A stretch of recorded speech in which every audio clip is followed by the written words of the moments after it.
Good morning, good afternoon, good evening, wherever you are in the world. For those of you who I have not met, my name is John Harris, and I'm the CEO of Worldwide Partners. I'm here in Denver, Colorado, and we have attendees on the webinar joining us from many cities throughout the US, across Canada, Jamaica, Trinidad and Tobago, Riyadh, Singapore, Tokyo, Dublin, Munich, and Kiev. So we have some great global representation on the call. As you guys know, today's panel is discussing the trends in creative production as we've all been dealing with whatever we want to call it, the new normal, work from home, fill in the blank for your term. We are thrilled to have Kyle O'Brien, who's the former creative editor of The Drum, as our moderator. And we have 4 panelists representing agencies within Worldwide Partners. We have 2 creative agencies. We have a video production, video post-production agency, and then sound design from Tokyo. So it should be a great conversation. We're going to show some of the work that's been done during lockdown, and I think we'll all be inspired and have a good time. So with that, Kyle, I'm going to turn it over to you, and I'm going to get out of the way. Great. Thanks so much, John. And thanks for everybody for joining us. I think we're going to have a great conversation here about creative production in today's environment. I mean, everybody's obviously been affected around the globe, and we've got a great global crew coming to you today. And so I'm going to have them introduce themselves. So let's start with you, Marilou. Hi, so I'm from Montreal. I'm a creative director at LG2, and really glad to be here working from home. I might have my son coming for lunch at some point, but yeah, we're having a good head start in the summer now, and we've been working from home for the past 3 months, and it's been doing great. A lot of production has been going on, actually, very fast paced. So I think that's something that is a real situation. I think the pace has changed. Yeah, the pace did change. Absolutely. Zach, go ahead and introduce yourself. Hey, my name is Zack Browne. I'm a senior writer at BSSP. Right now I'm coming out of LA, but originally live up in San Francisco. All right, great. And Nick? Hi, I'm Nick Wood. I'm the CEO and Creative Director of Sin Music. British, but living in Tokyo for 30 years, and good to be here. Thanks for inviting me, John, and Kyle, thanks for moderating today. And it's 1 a.m. here, so it's late. But we're on rock and roll hours, and I'm in the orchestral room here, the virtual orchestral room, so all good. So thanks, and this is going to be fun. Excellent. All right. And Chris, please, from the Connecticut farm. Yes, indeed. Work from home from Connecticut. My name is Chris Bren, and I'm a founder of Picture Farm Productions, which is a global production and post-production company. I've had the company for 18 years. We have offices in Brooklyn and in Berlin, covering those 2 continents at the very least, doing our best for that. And I think everything that you're seeing here with the beard and the wild hair is not a creative lifestyle, but just evidence of the fact that the salon has not opened until this past Monday, and my appointment is tomorrow. To groom it up. One more day of wild hair. Exactly. All right. Well, again, thanks for everybody for joining us. And each of you has a different role in the creative process, but all creativity is really intertwined in our world. And so we're going to dig down and find out the specifics of how you've been working during the times, the challenges you've seen, the successes you've had, and the stories you have to tell. So let's just get it underway. Let's start with the story. So how have production companies and agencies like yours had to change their styles during the past few months? And go ahead, whoever wants to go first. I'd love to have interaction from everyone here. So. Ooh. You're first, Chris. You spoke up. Yeah, probably because I have nothing to show, so I'll just do a quick chat. I believe you do have some work to show as the dialogue gets going. But absolutely, I think just very, very quickly for us, it's been as a production company, we've had to immediately figure out, well, what do we do and how do we do it? And it has not been an easy nut to crack. There's been a lot of concern, obviously, for safety issues, and it hasn't been a big flow. I think, Marilou, you said that there's been a lot of production, which is fantastic, but we're, as I spoke earlier, we're a boots on the ground kind of operation, and it's not very obvious that we're going to keep getting briefs, and people are going to say, hey, let's go here, there, and everywhere to shoot our campaigns or our content. So it's been trying, to say the least, and the only evidence that I have of really fantastic work that's gone on since the pandemic settled in is we got to do a whole month's worth of work for Samsung with the agency as Ogilvy, and it was a very interesting process where we actually were a trusted hand to our longtime relationship with Ogilvy, where they didn't know what to do and they needed somebody to work with them to basically affect a production to take place in Seoul with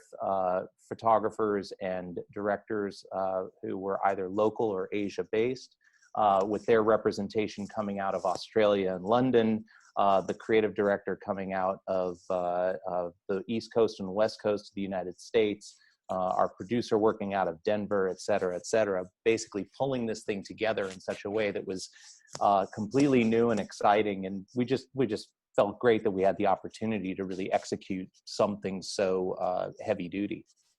Right. You mentioned earlier, but very briefly, about protocols. What sort of protocols have you had to go through in doing these productions, especially one on such a grand scale for Samsung? Yeah, well, I mean, I'd say the most important part of the protocol is to make the client really sign off on it. Basically, they're the ones you have to feel that at the end of the day, there's going to be no backlash, right? So if they're in a comfort zone based on every single thing that we've laid out in terms of how people are interacting and how many people can be on set, and, you know, does lunch come in a box, or people, you know, going to the, you know, salad bar. I mean, all these kinds of things basically have to be adjusted and signed off in such a way that we actually found that Samsung was obviously very concerned about it, and they signed off on the protocols before even accepting the budget. So it was absolutely front and center. No advertiser needs negative press from a crew member or somebody out there saying, gee, you know, this was unsafe or whatever. So we've had other clients just tell us, hey, listen, nothing. We're not doing anything until we know better. But these guys, they have product to get out, and somebody had to, you know, film and photograph it. Right. So I'll put the question to Marilou. What about you? What challenges, what changes have you been through? Well, I say it's been different phases. Like from one day to another, we were all remote. So we kind of had the first adaptation phase, and we were all like, okay, so now that we're all, what can we do? And we went into a very proactive phase, saying, okay, if we cannot produce right now, how can we, other ideas, how can we help? And I from seeing like many things that were coming out of this very first phase was like, how can we help? How can our client contribute to the situation of the pandemic and finding action? How can we connect elders? How can we help them to stay connected? How can we help with in the grocery stores? How can grocery store feel safer? How can I be sure that I will not have like a big line? So the first was just like reaction to the pandemic. I feel even more towards action ideas than communication and production. So I would say that was the first kind of phase that we went through.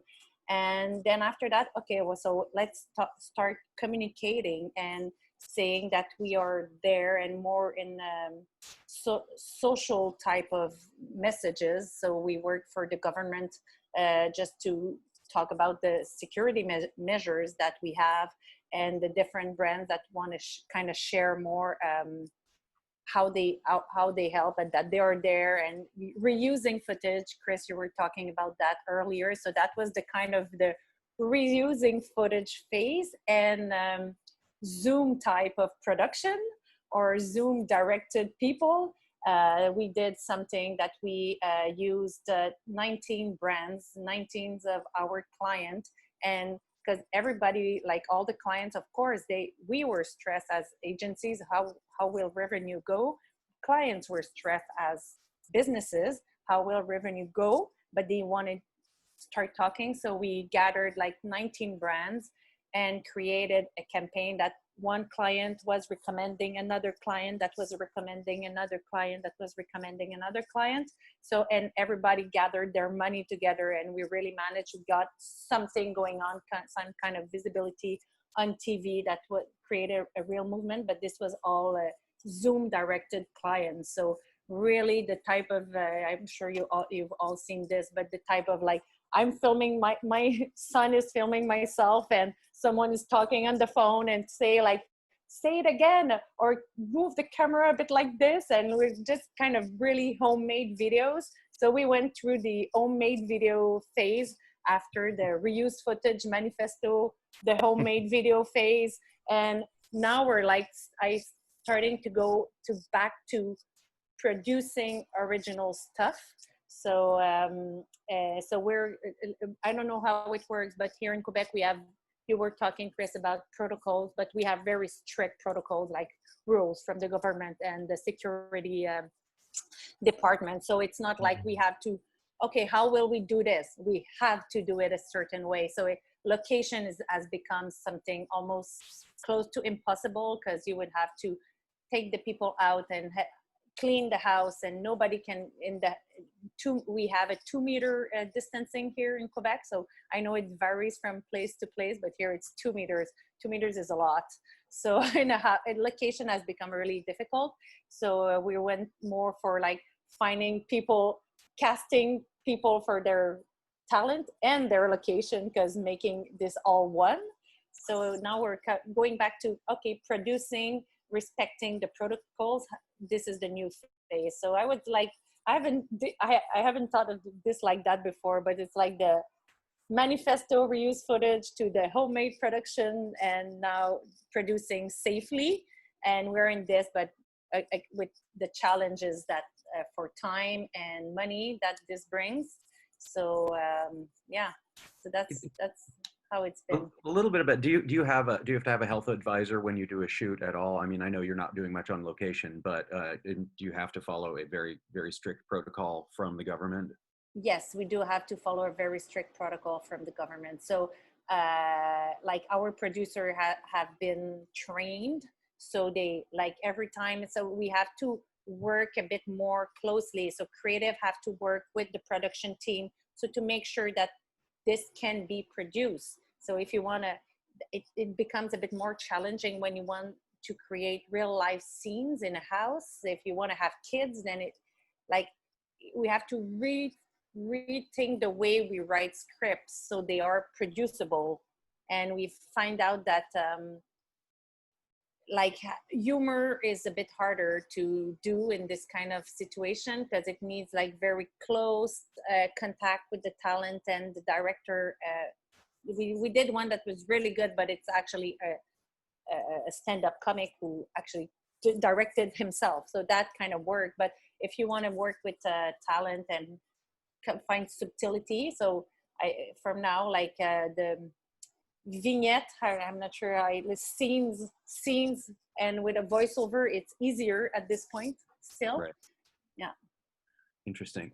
Zach, now, I mean, obviously copywriting can sometimes be a lonely and very, soul thing to do, but BSSP has always been so kind of hands-on and very team-oriented. So how are you how have you been adjusting, especially with your team scattered throughout California and the West? Yeah, I mean, personally, like as a writer, working from home has been more productive. You know, less distractions. I can kind of just get in my own zone and like just bang out whatever I need to write. But I mean, the biggest change that I've seen is just, you know, things are much more rapid. Like timelines are much more rapid. I've been doing a lot of things reacting to the Black Lives Matter movement. So with that, things are changing every day, and you need to kind of, if you want to make a statement, you have to make it quick before, you know, it might be tone deaf or it might be too late or whatever. Yeah, right. I mean, how do you react to that sort of thing? I mean, you really have to react almost on a dime. And how do you turn that around, especially when your team is scattered all over the place? Yeah, I mean, we got to keep the team small and tight. So we did this thing for Blue Shield where we pretty much created a 30-second spot on the weekend because it was just a small team. I wrote it, and writing something about Black Lives Matter is easy for me since I live it, But so yeah, just keeping a tight team, keeping everybody like it on, having Zooms, calls, text, everything, just being very transparent and very like everybody's holding their hands, walking through the process together. So always with your, always talking to your production team, always just trying to keep things going as long as it does it make for really long hours for you? I mean, since the pandemic started, it's like every day is the same. Work doesn't really stop anymore, so I'm used to it. But yeah, like you need to get it out. You need to get it out. You have no time to just wait for approvals or everybody has to agree on it. It's kind of like people need to agree, and then we get it going, get it out. All right, and we'll see that spot later, sure, certainly, and it's a great spot. So, Nick, talk about your process. So, how has it changed? I mean, you've got an international team. You're in a country that was fairly hit hard by the pandemic. So, what's it been like for you? I think we're very lucky because music. We've been working remotely very successfully for a number of years. Composers, musicians. A lot of them have home studios, so we are very used to working with our team in LA or booking singers in LA, working with our China team. So sending compositions or passing the creative baton back and forth is really has been part of our SYN system for a long time. I think what's happened with us is we've been looking at ways to use this time to learn better ways to adapt and to kind of improve on our remote working practices. I think one really interesting thing is that, of course, we've always had physical space in Tokyo, and the staff have come to work, and the recording studio, and just the place to have face-to-face meetings, and that suddenly being somewhat, basically there wasn't a forced lockdown in Tokyo, but it was a recommendation from the government, which people respected.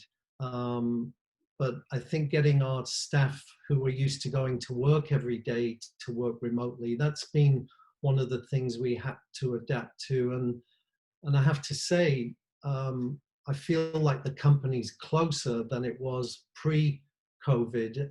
Even though we've been working remotely, I feel like the closeness and the culture has greatly improved. And I think that's just testament to kind of how we've tried to adapt and get more disciplined about daily production and more detail in the way we go about client reports and just following up. So again, I feel very lucky that we were used to working remotely. But I think we've used this period to great effect and made, we're a 30-year-old business, and I think we've used this period to look under the hood and kind of see where we can make some, really important changes that will, I think, set us in good stead for post-COVID. So, I can't say it's been a good period, but we've put it to good use, and we've been able to do some really good work around COVID or just work production that was already taking place. So, yeah. Interesting. So let's kind of continue on that. How has the role of music changed, not only since the pandemic, but has it been changing? You said for a few years you've been sending files back and forth. That obviously has been a trend that we've seen. How is the role of music taking place now, and how do you see it moving forward, especially in terms of these type of productions, commercial productions? I mean, I definitely think looking at campaigns that have used music successfully during COVID, there's obviously a lot of comfort food kind of songs being licensed. There's been a lot of, music, big song titles that would have wide appeal and reach a lot of people in terms of familiarity, and perhaps the fact that there was less, well, there was no chance to do live productions. So maybe the budgets for using bigger songs were more readily available.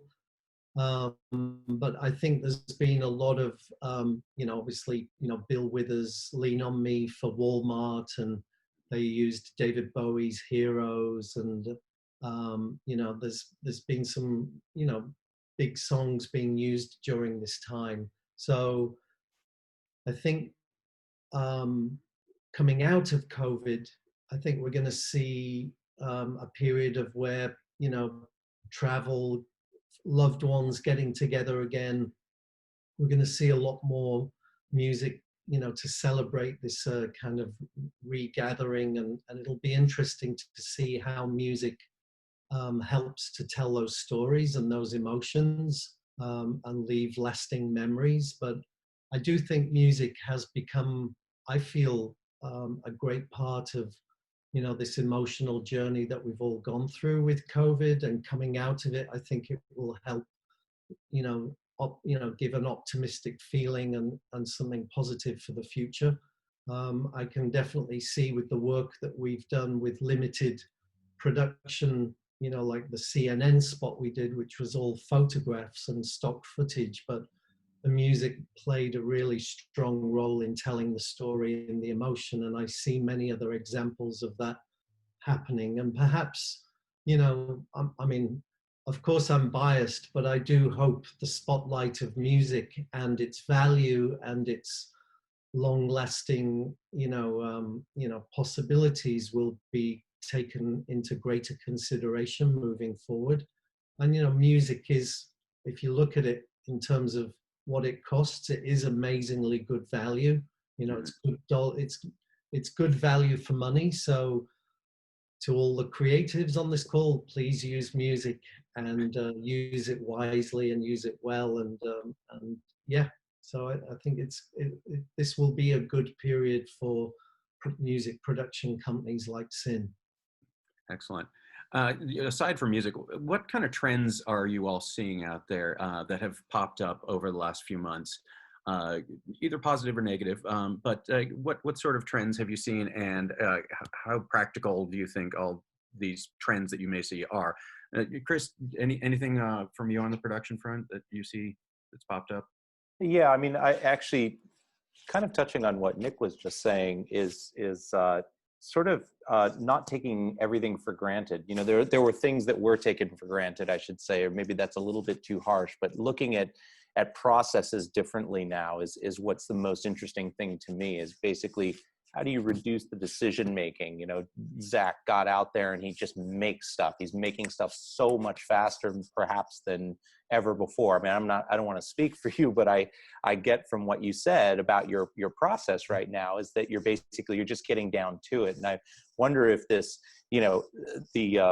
I've heard, John Harris also talk about things like, the cat's out of the bag on work from home, or the fractured work environment. These are, we're finding efficiencies all over the place, and maybe we don't have to bog everything down in the slow process of endless decision making and meetings about meetings and so on and so forth. So yeah. Look, on the positive side, let's just try and find a way to keep what's good about what's going on really going further.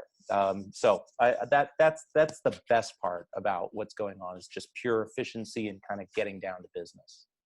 So just making things more nimble, being able to streamline processes and productions, that really stands out for you. Yeah, it's exciting. I mean, I'm seeing things just happen fast, which is really great. So want to see that continue. Marilou, are you seeing the same thing? Yeah, sorry for my microphone delay. Yeah, definitely. And I would say like the faster decision making and also a stronger collaboration. So it's like, okay, this is your piece of the puzzle, nail it, then pass it on. And so we're less like everybody involved in every steps of the journey. We need to make the journey and making sure that when we have confidence on the people we are passing it to, and making it roll faster. So everything, like the processes have been kind of improved. Of course, a lot of flexibility. We've been developing things that were like, well, if it goes in if the situation goes that direction, we'll do this. If it goes in that direction. So instead of trying to have everything figured out when you start, you kind of start and figure things throughout the process as well. This is something, if we're talking about a process, that I've seen that are very different. We just jump and figure it out as we are doing it, instead of kind of figuring the whole thing before starting. So these are things I think that can be useful, and we're talking here about advertising and production, but we see this in all the spheres of our lives, how fast, when a situation like this happens, a system that seemed unmovable is able to just shift totally. So I think it's something we can learn from it, and how we can be more efficient and collaborate better as well. Another big trend I felt was like the connectivity, and at two different levels, and I'm not sure how they link one in another, but there were one point that we felt really globally connected, because we are like from everywhere around the world. We're going, because I see everybody might be in Connecticut, might be in Tokyo, might be in everywhere. We're all living the same experience of working from home from ours. So there's kind of a global connectivity. Like now, like the barrier of countries seem more open, that we can collaborate more globally as well. That's something that I definitely see. And at the same time, the connection with the very local has never been so strong. So like you used to connect with your country, now it's like you connect with your neighborhood, like being like 2 parks and my grocery store, and that's my life, and the rest, and the world is open through my computer. So it's kind of these two balance. And we hear, I guess, everybody everywhere, like a very strong trend about buying local. So a lot of messages and the work has been coming out from it, and all the goods we buy have less transportation and encourage the local places. And at the same time, the global collaboration has never been so easy and never seemed so accessible. Right. So Kind of an aside here. Are you feeling, because you've been, because everybody's been quarantined for so long, everybody's been kind of working from home, are you feeling less or more creative these days? And why? Yeah, go ahead, Nick. Yeah, I felt very creative, very stimulated, and I think perhaps because there's an emotional aspect to all of this, that's kind of, that humanity, and that this is not just me, but it's the whole globe, and we're all feeling something of vulnerability and sensitive and also compassionate. And that also brings me to a point that I wanted to say, was that I feel one of the things I hope that will remain is, I feel people have been a bit in our industry, and not that they're mean, but I've felt people have been kinder and more generous during this period. And I don't know, I think it's kind of ironic that during isolation, people have almost become closer. So I hope that spirit continues. But that has also led you, when people are kind and generous, it makes you feel good. And so that feeling good is part of our creative inspiration. So yeah, I think that's definitely made me feel like I want to do something good. I want to do great work, and I want to create something that's really special. Interesting. Marilou, you were about to speak. I'm sorry. Go ahead. Oh, no worry. It was just, I think it's, I don't know if it's, I totally agree that people are like generous and want to help. And I think there's 2 things. Like, I think that the pace, I don't remember who talked about it, but the pace has been crazy because of this adaptability. Like, oh, we're going now. It's like always this thing. So I think the volume is bigger of ideas that we're putting in the machine, where the volume is much bigger, but the deepness of it is not as deep. From what I've seen, like it's just, we have to go and we just go. But the volume has been increased. But I don't know if Zach feels the same, like on his side, but I feel like we don't have time to really dig down things. We just go. Right. Zach, what do you say? Yeah, I mean, I agree. For me personally, I feel more creative, just like I was saying before, just having my own space and my own like zone, be able to get into my zone right away. Like my creative time is in the morning. So usually I spend that time commuting to work, but now I'm just like, I sit right down and get to work and you know, get things done. Do you find that even though like sometimes the drive can give you a little time to think about things, do you feel like do you still have that time, or do you feel like you it's all work and not enough ideation? Yeah, I mean, sometimes the commute is good because you get, you know, you do get a chance to think more, but no, like I just do that once I wake up and just go. Yeah. Cool. Chris, what about you? You feel more creative, less creative, same? You know, I have to be sort of operationally creative, you know, with my team. So we're constantly thinking about really the environment to get things done, not so much the actual the copy or the creative aspect of visuals, where in that sense, we often provide through our network, we provide the talent to do these things. But my creativity really comes from sort of how to get these things done. And that's been fantastic. My head of production has just done a great job with, you know, figuring out everything in soul, you know, to get the Samsung work done, you know, what the protocols are and what are the, you know, the legal ramifications of actually getting a production underway, et cetera. What I have found, this might not sound so creative, but having the client conversation has been a little bit of an interesting wrestle, because where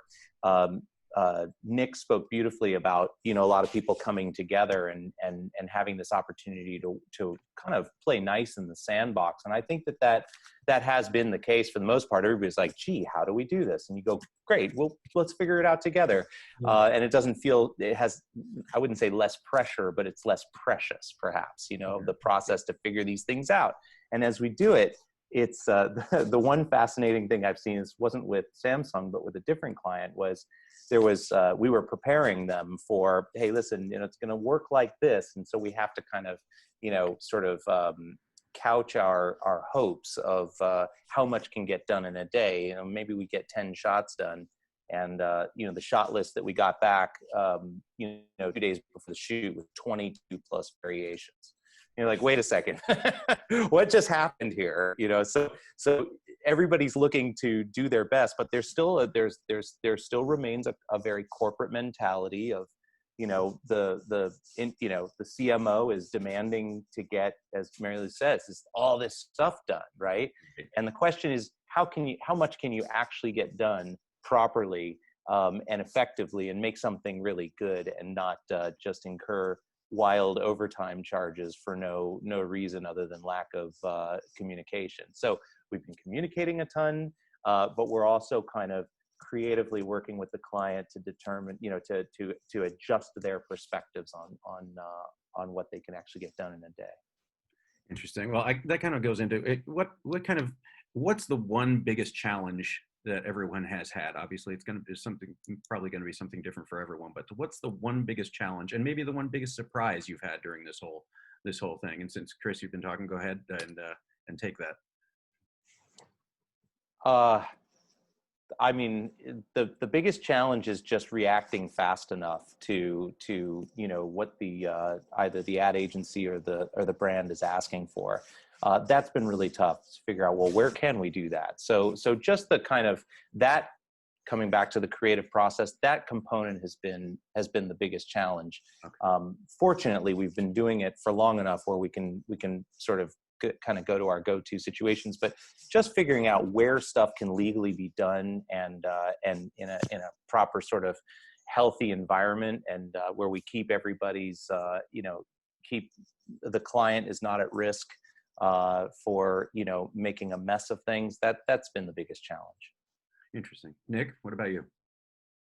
Well, definitely, there's a financial challenge. We lost a lot of business. We do big part of our business in Tokyo is live entertainment for hotels like the Ritz-Carlton and the Amans. So really luxury hotels where we create sonic experiences, and that all shut down.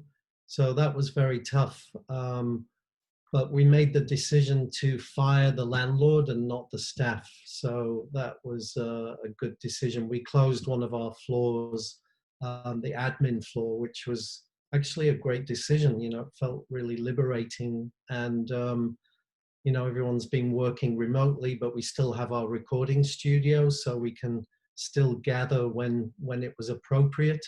But yeah, I mean, just obviously we're going through a difficult time in terms of billings and getting money in, but we're in this to we'll see our way through it. And I think the changes that we've made in terms of improving the company culture and kind of, I think everyone's in this learning mindset and wanting to improve and wanting to change and evolve. And first and foremost, we're obsessive about the quality of the work that we do, and I think our clients really appreciate that. And communicating, like Chris said, I think, how do we get things done? How do we react in a quick and thorough way?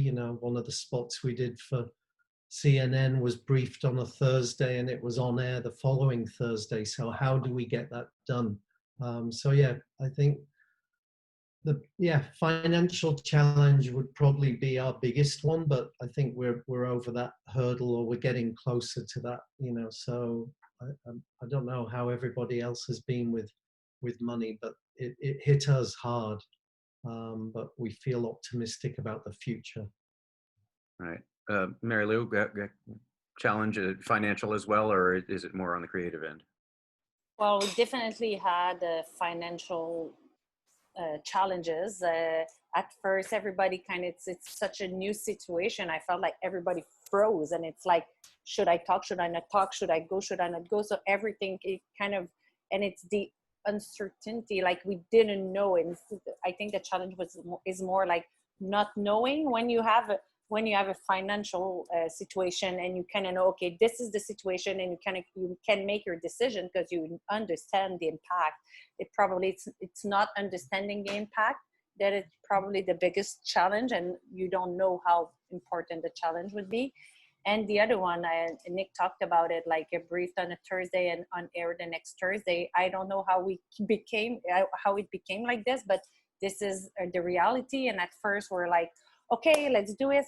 We have work. Let's keep this pace, and we have to react quickly, and we have to be very agile, and but after 3 months of this pace, we're all like exhausted, and this pace has been crazy, and you feel like, okay, I can be creative 24 hours a day, but at a certain time I need just to breathe and have time. And it's this, we feel like this pace has been from start, and it hasn't left. It hasn't slowed down, and it's still the way it is. Probably it will start coming in another way, but this has been a great challenge. And in the work related aspect, we were talking about how we are more efficient, but for losing all the corridors discussion is something we haven't figured back. Like, how do I have, like, when you go to the coffee machine, okay, yeah, on this project there are this problems. Oh yeah, let's solve it like this, and it's done, and it's easy, and you just stand up and talk to the person. Now you have to call, Slack, doesn't answer, not available, forget to do it. So the corridor conversation missing is another challenge. I feel that is happening. Understand. Zach, what specific challenge do you have? I mean, creatively, it's just, we have to rethink of how we concept. We can't go shoot, actors together. We can't go shoot anything really. So it's mostly just supers and stock footage. Right. But and also like timing. Like you're saying, everything is moving so quickly, and especially with like Black Lives Matter or even COVID, like tone deafness, like you have to make sure whatever we ask you, like, are we saying the right thing? Should we say anything at all? Like, when should we say it? And that's like a lot of pressure. And a lot of, it's tough. I get it. It's tough to know. I get it. Hold on. I think we got a chat question here. Who has actually done filming in a studio with a small cast of 3 or 4, crew, client, and agency? Who did you actually have on the set? How did you maintain social distance? Basically asking you to describe how your set worked in conjunction with those that attended by Zoom. Anyone?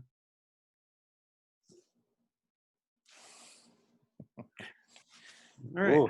we can think about that one. Well, actually, we're gonna take most of the questions at the end, but I thought this one might spark something. All right, think about that. We'll come back to it. Let's get into the work.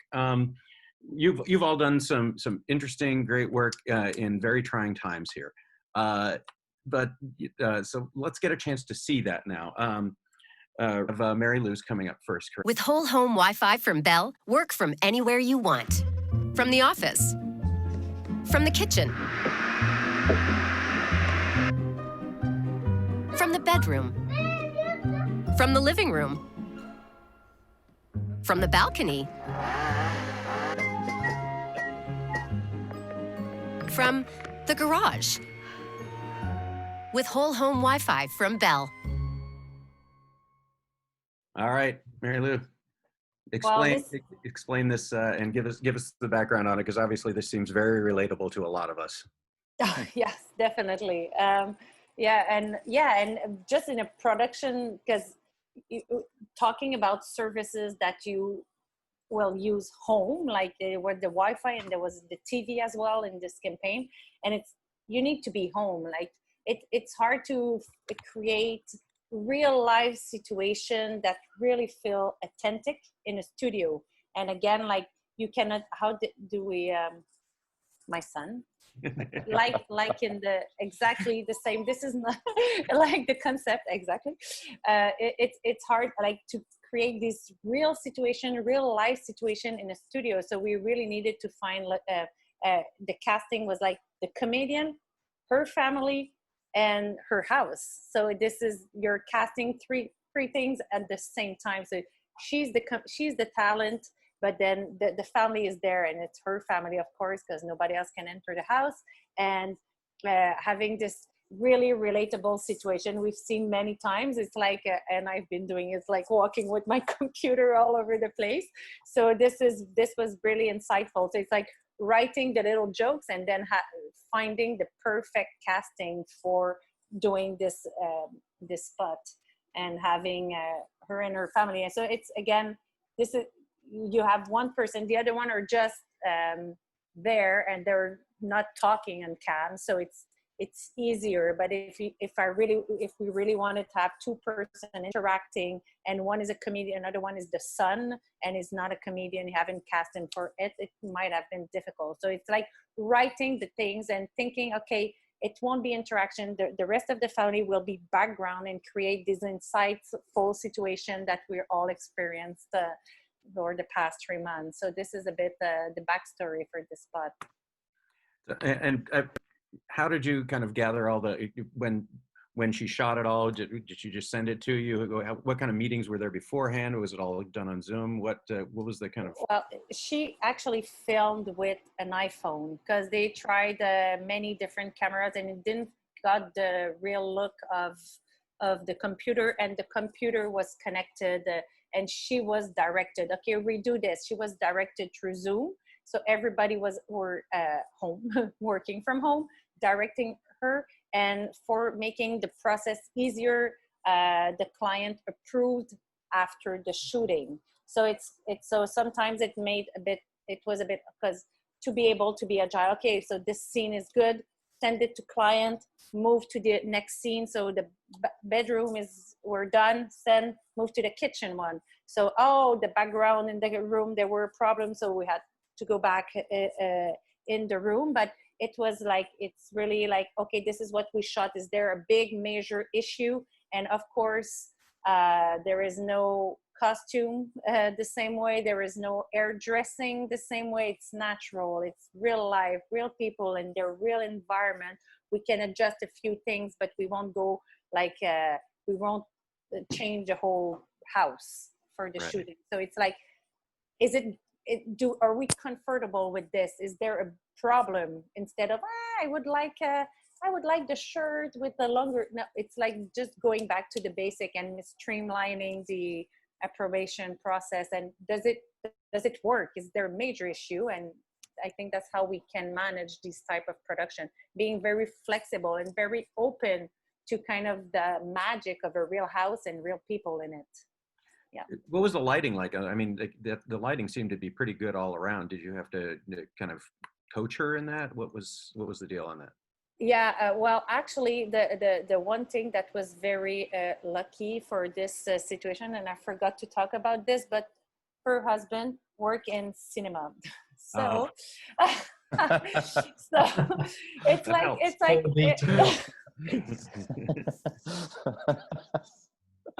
so so this kind of really helped for the production aspect. So when Chris was saying we have to being creative about the process, we had to be creative about the casting. So we kind of look for jackpot, like win-win.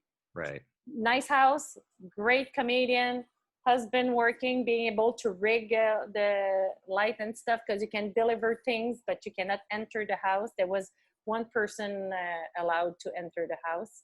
So it's, yeah. Wow. So I think of being creative about the casting. It sounds like, but I mean, it really came off well. It came off very, very sincere and very, very realistic. So kudos to you on that. Zack, I know you're up next, and before we show yours, I'd like you to talk about the process of what you went through for this client and how you came about it. And you said it was a fairly tight deadline as well. So give us the details on what we're going to see. Yeah. So Blue Shield, they wanted to make a statement and tell everybody what they stand for when it goes along to this Black Lives Matter movement. And they had released a spot earlier, which is focused more on COVID and like showing the struggle of frontline workers using supers, where we just use these powerful words, like showing that supporting their struggle. So for Black Lives Matter, they wanted to do similar, same type of thing, where we were using just supers, words telling a story, and yeah, it was quick. Everything started erupting one weekend. I can't remember what weekend it was, but they wanted to say something, so we had to work that weekend and create the right message that was appropriate at that time. And luckily, they wanted to be bold, and they weren't afraid of of turning people away. They wanted to make sure it was known that they stand for equality. So it was great. It was a good process. It was seamless, and I was happy that they wanted to be as bold as they were. So now Blue Cross, obviously the healthcare provider, insurance company. What was your brief on this? How did they come to you?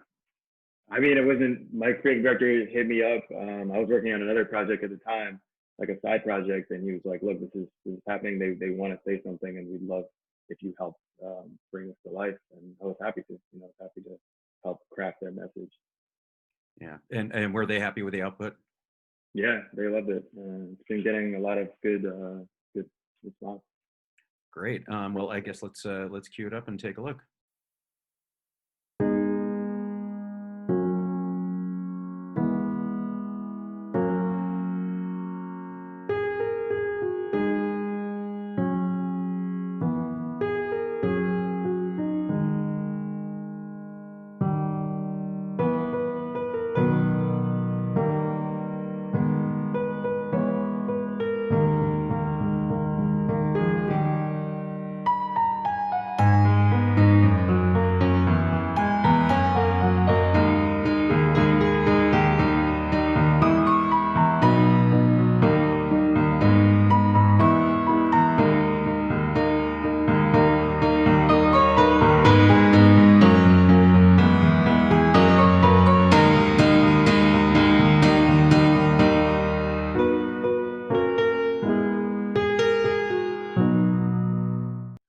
Really nice stuff.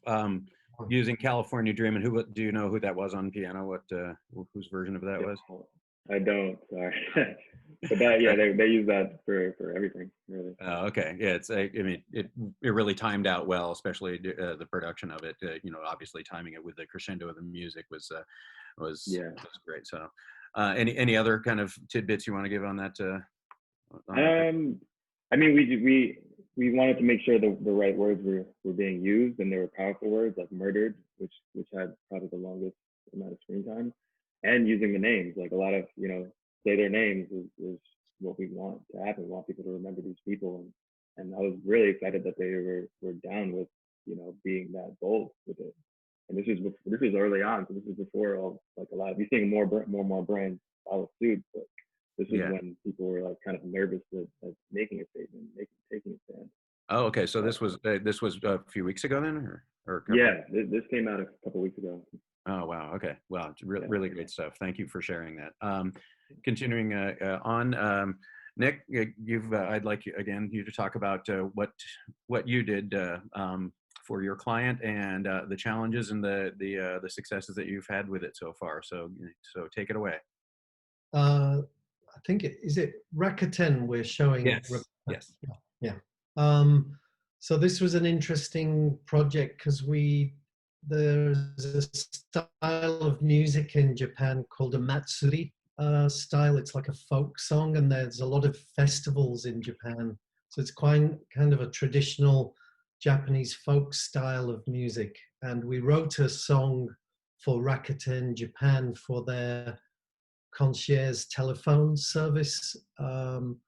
We wrote the lyrics with the agency ADK, and we thought the job was done. And then apparently someone in the US heard the song, and then they said, "We want that one. We want one of those, please. Can you localize that song with English lyrics?" So quite unusual for us to make a Japanese folk song in English. So it was challenging in that we weren't sure that it would work because the rhythmic pattern of a Matsuri song is not particularly friendly to the English language. So that had its challenges. I actually did the lyrics. I got a literal translation from Kaz on our team, and then I tried to make it as musical as I could, and I sang a demo. And this was all during COVID, so complete lockdown. We wanted to use American singers because it was for Rakuten USA. So we contacted a male and a female in LA, two singers who both have the ability to record at home. Again, our great client at ADK, Suzuki-san, was briefing us and getting involved, and then obviously the team in Tokyo. So it was really fun in that we weren't producing a finished piece of music from scratch. We were readapting a piece that we'd written. But what was nice was that it was such a rare occurrence for a Japanese piece of music to be translated and adapted into English. So I liked that kind of reverse localization. It's a fun, happy piece of music, and we thought we've reinvented a new musical style with Matsuri music in English. I love it. It's very interesting. So let's take a listen and look to it and see what happened and how you were able to translate this. 日本語版では女性ソロの楽曲なんですが、やり取りをしていく中で男女デュエットにしたらどうかというアイデアが生まれました。クライアントからも GO が出たので、ハーモニー制作に取り掛かりました。ハーモニーのアプローブも取れて、プレゼンしていたネイティブスピーカーのシンガー6名から選ばれた2名と、早速デモのレコーディングを始めました。Feet on the ground. I'd like to go over a little bit with demo you gave us. I've been working on it for quite a while now. Yeah. Can you try that bit for me? Yeah. I can kind of, it's like a mix thing. Is that where you wanted it, or did you want the really high one? No, that's the range we want. Oh, okay, perfect. Yeah. そうするとさ、まあユニゾン、まあ1番2番ぐらいおとなしくてもいいかなと思ったんだけどさ、ユニゾン1番ありゃいいかなと思ってさ、ワンコーラス。そっか。まあそうかもしれない。2コーラス目からめくるめくさ、最後そうすると相当ミュージカルっぽくなるなと思ってあれ。そうですね。I love the LA singer's lighting. I don't know who did his purple lighting, but it's very drippy. Yeah. It was very cool. So, I mean, the overall song, how did it come out? And was Rakuten USA very happy with kind of doing this reversal of musical? Yeah, no, everyone really was super thrilled. I think it surprised us because it did seem like musically a bit of a mismatch, and we were a bit timid and a bit afraid it was an unrealistic challenge, but it again, music sometimes surprises you. You don't know until you try it, and I think just having access to really great singers in LA and the way we communicated and put the message across, yeah, it was really good. If any of you are interested to hear the finished song, we're going to hear a little bit of it right now. We're going to play a little clip.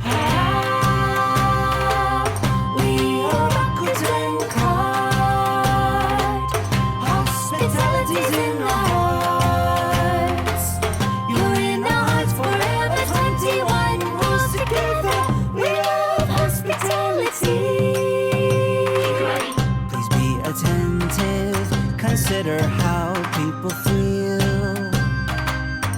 Always bring some joy and happiness. And when in doubt, please remember to sing this song.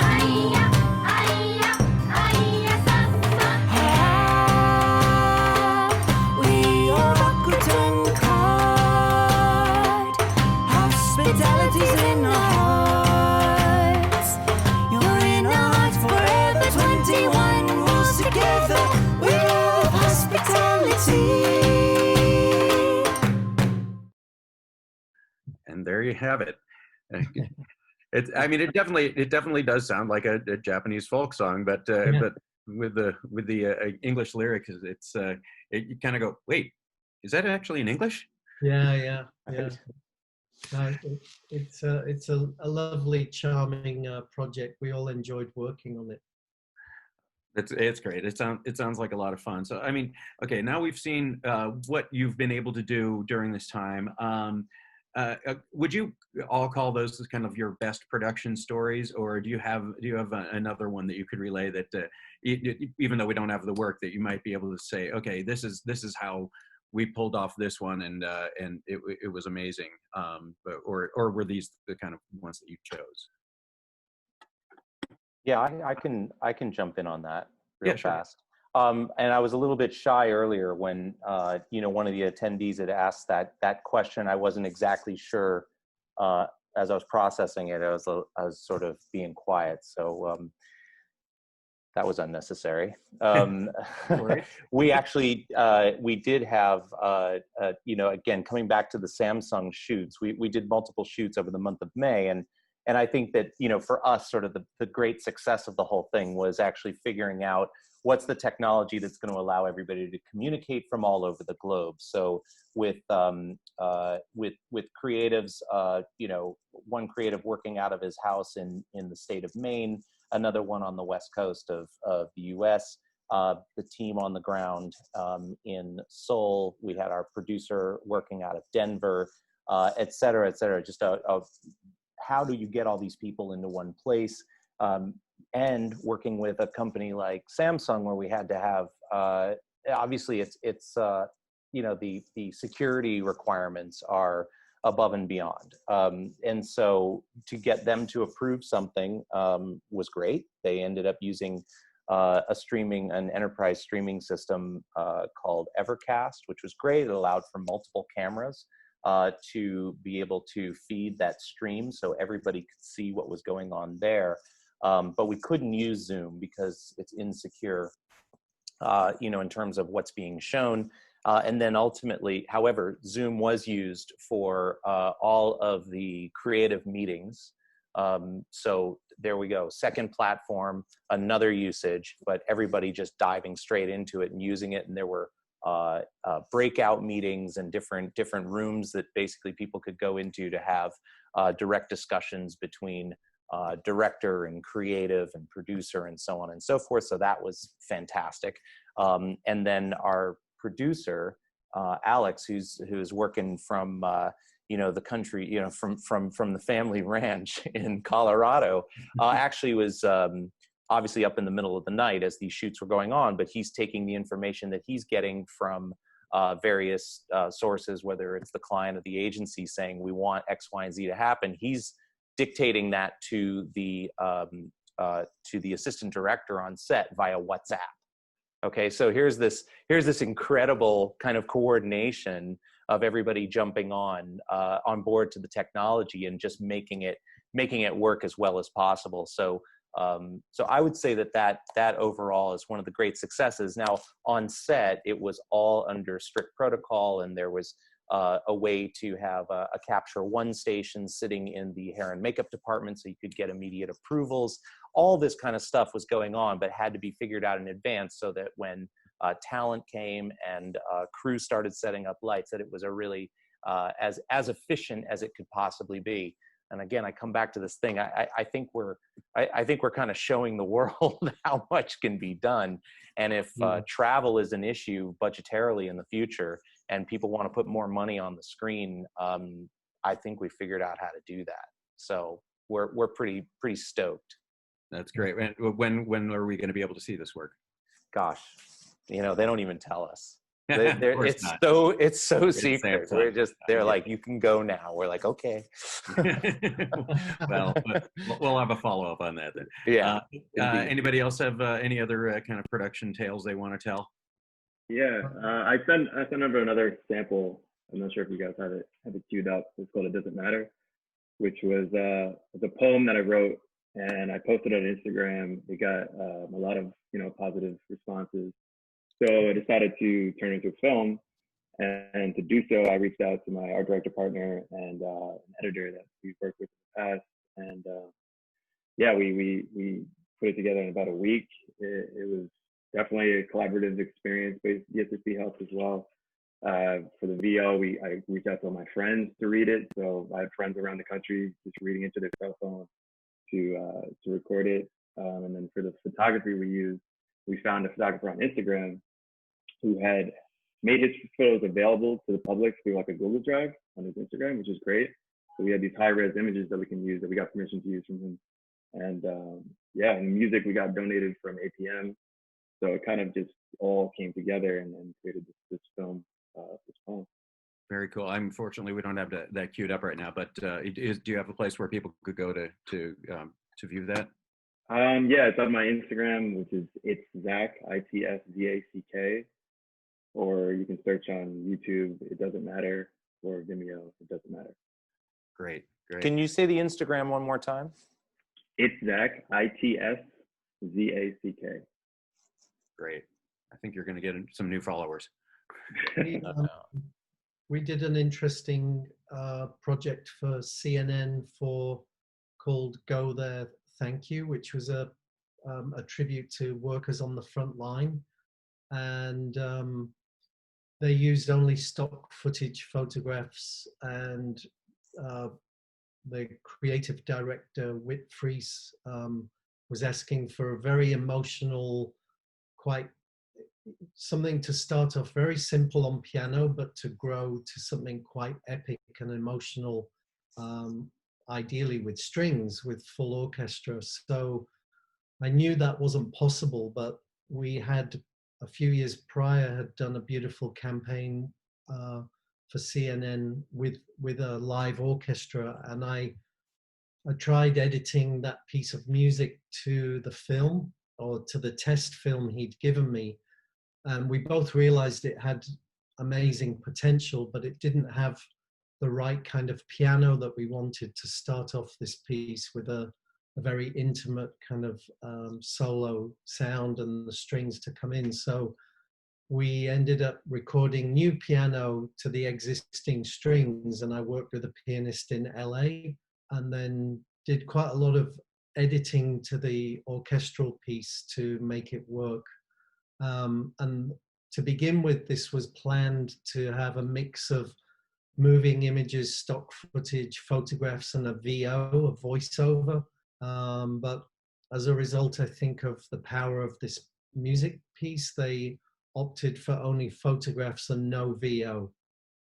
So it was great to be able to recycle an existing piece of music for the same client that had worked really well on a different campaign, but to reinvent it and rework it. And it ticked so many boxes and solved so many problems, and it allowed us to, you know, again, we've all discussed working on very tight deadlines, but it was literally briefed on a Thursday and it was on air the following Thursday. So that was a really great experience, and it was lovely to revisit an old friend, which was that piece of music, and give him a second life. Great. Marilou, do you have any others you'd like to relay? Well, the story, the most incredible one was the one for when we had the 19 brands coming together. Mm-hmm. Because first there was one brand suggesting another brand, and so we had to write probably 20 different versions, because, oh no, I don't want to be close to I want to be between this one and this one, and it's just, and everybody had to let go, and the clients and it went really fast. Again, the speed, but so it was just like, okay, like nothing's gonna be perfect, we're just gonna do it. And so many version of scripts, and again, Chris, you were talking about many technologies.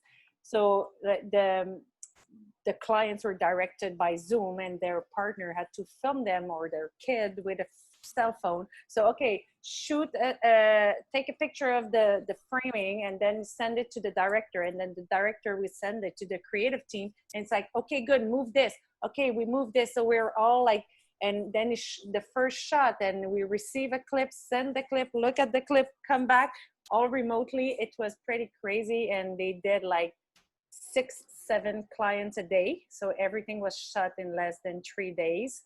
So I was amazed, impressed, like how, and for one of my clients that I was on the call, it was like the last of the Friday, and the director was so sharp and like directing and gentle, and I was amazed, because I knew like it started at 8 a.m. and it was this 7 clients the same day, and directing them like this.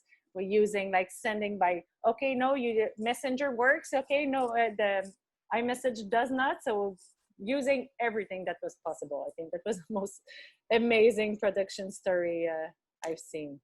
That's great. All of you have amazing stories. Thank you so much. I got one more question for everyone. And that's, what trends do you think are going to stick around after we return to whatever new normal is, or semi-normal, and what will go away? Zach, let's start with you. I think simplicity, really, like, from the process to what we create is going to be much simpler and, you know, streamlined, which is great, because sometimes you don't need, you know, a lot of bells and whistles to get that message across and evoke emotion. So I feel like that, and people just being more aware of what they're saying and when they're saying it, which you know, is a long time coming, but I think there'll be a lot less tone deaf ads and like a lot more socially conscious messages going out. Perfectly said. Nick, what do you think?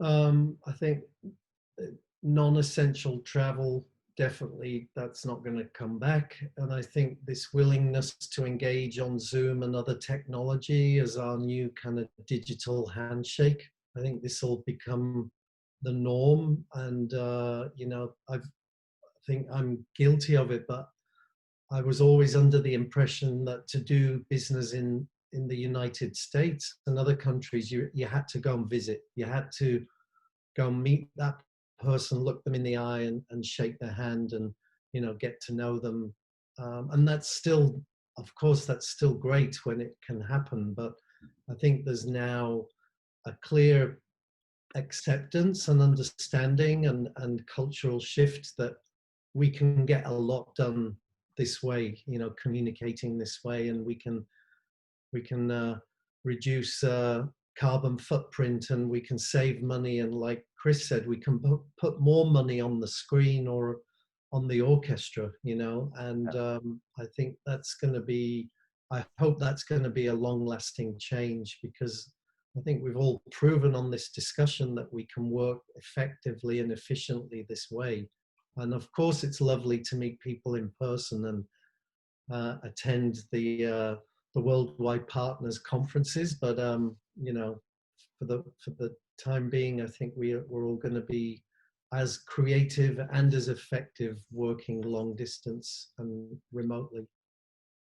Great. And Nick, thank you for staying up so incredibly late and or early. Yeah, it's almost red wine time. There you go.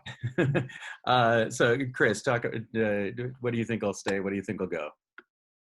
Well, I think what'll increase is trust, and this actually feels good. And I'm not sitting directly in the creative seat, but in creative process I am, and I think that it's very exciting right now to see the opportunity to see that trust level go up again, where not every single person has to chime in, and where there's not so much second guessing and sending off images to CMOs to, you know, get approvals before saying, yes, okay, that's good. I'd really like to see that so the trusted hand of you know, talented creatives, directors, photographers, even assistant directors and great, you know, music companies. I'd like to see that be a little bit more open. And the rest of it, I think that, you know, coming back to what Nick just kind of recapped, and, you know, what John's been saying all along, is that this there's going to be less pre-pro meetings in person. And, you know, I too, I'm a people person. I like being in a room with folks, but I think that for the sake of value and creativity and fluid process, I'm welcoming a lot of what's going on. Yeah. Right. Marilou. I think we'll keep flexible, adaptable work, the way we work schedules. Having people from home will definitely keep kind of half virtual, half presence, and present will not be the norm, I would say, because commuting, you were talking about this, Zach, we're seeing people, it's like, wow, I do not commute. Sometimes, you know, I was talking about the corridor discussion that are missing. So we will need to meet again because it's important, the face-to-face, but there will be a new way. The work life will be different, definitely. I would say that will stay for sure. Probably another thing, it's been very authentic in the way we create, like showing authentic people, showing authentic houses. People are writing, like the creation you showed, Zach, really from their guts and coming out and very sincere in the way we create. So I think that will definitely could stay very more being very authentic about what we show and how we talk. And man, hopefully what won't stay is like all the Zoom advertising of showing Zoom things that will probably, hopefully, like Zoom will stay a working tool, not a shooting tool. So I would say that might not last, or it's already over. That's great. You know, I hope we keep our sense of connection. I hope we keep our sense of positivity, like Zach was saying. And I think working from home is not necessarily going to be the new norm, but I think it's going to be a lot more acceptable, and the stigma is going to be gone. So I see a positive future, but there's also a lot unknown that we still have. So hopefully we can get together on another conversation and keep this going as things keep developing and hopefully getting better. So do we have any questions from any of the listeners? Anyone? Nope. I think we're good. The one that put out, if anybody has any thoughts for Don, chime in for him on chat. Well, Kyle, I want to thank you for guiding the conversation. Marilou, Zach, Chris, and of course Nick. It's Wednesday there in Tokyo. For sharing your stories and your counsel and your work. For those of you who joined us in the audience, thank you for participating. I'll just leave us with the idea that creativity is a universal language. It knows no borders. And as creative practitioners and global citizens, I want to encourage all of us to kind of embrace the opportunity and responsibility that we have through our practicing of creativity to change the world. There was a great quote that I saw today in one of the publications from the Vice President of Corporate Affairs at Mars, and they said, "Embrace acts, not ads," which I thought was a great message for all of us. So thank you again all for your participation, and hopefully we will see each other all in person again very soon. Thank you. Thanks, Joe. Thanks so much. Thanks to everyone. Thank everyone. Thanks for listening. Cheers. Bye. Bye.